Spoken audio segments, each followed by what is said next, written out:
going to be bad because you're inquiring into misconduct. They didn't have an inquiry into the conduct of financial services. That was the misconduct. So all of the cases in the newspaper were Joe Bloggs and Mary Brown did the wrong thing, because that's what the terms of the inquiry was corralled into. And then in 2019, we had another body, the FASIA, the Financial Advisors Standards Ethics Authority was created, and it introduced a whole range of ethics and stuff that we already knew for 20 years. We wrote the damn stuff.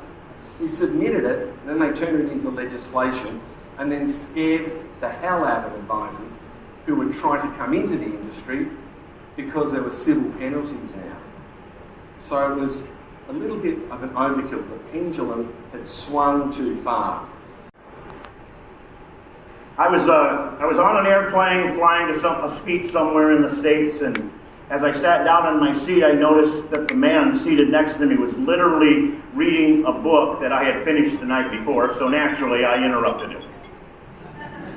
You know, and I said, "Hey, how do you like that book?" And he said, "Oh yeah, I'm enjoying it a lot." And I said, ironically, I just finished it last night. I said, "What are your takeaways from the book?" And he started sharing some of his thoughts, and I said, "Well, did you read his previous book?" And he said, "Yeah, I read that one too." And so we chatted a little bit about this author and his books.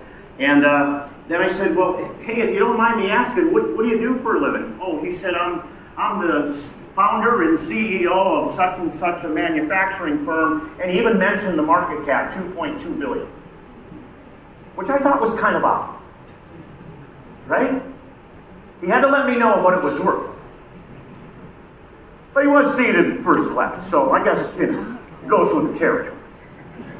And I said, "Well, tell me how the economy is impacting what do you guys manufacture first? And tell me how the economy is impacting your business right now." And he talked for about 5-7 minutes about that. And then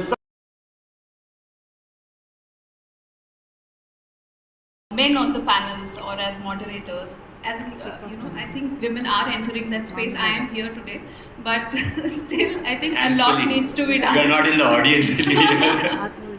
I'm just kidding. So I think a lot needs to be done, and especially because I think there's a lot of misinformation about how and what women understand about finances. So like more woman-focused channels. Yeah. So I'll give you an example. So recently I went for a panel discussion at a media studies, and it was a Women's Day thing on breaking stereotypes.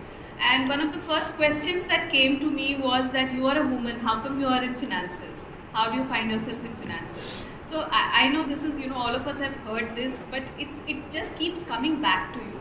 So I would definitely, if I was an influencer, I would definitely make some modules, strategies, and not just that, I would also try and interview people so that that confidence gets boosted.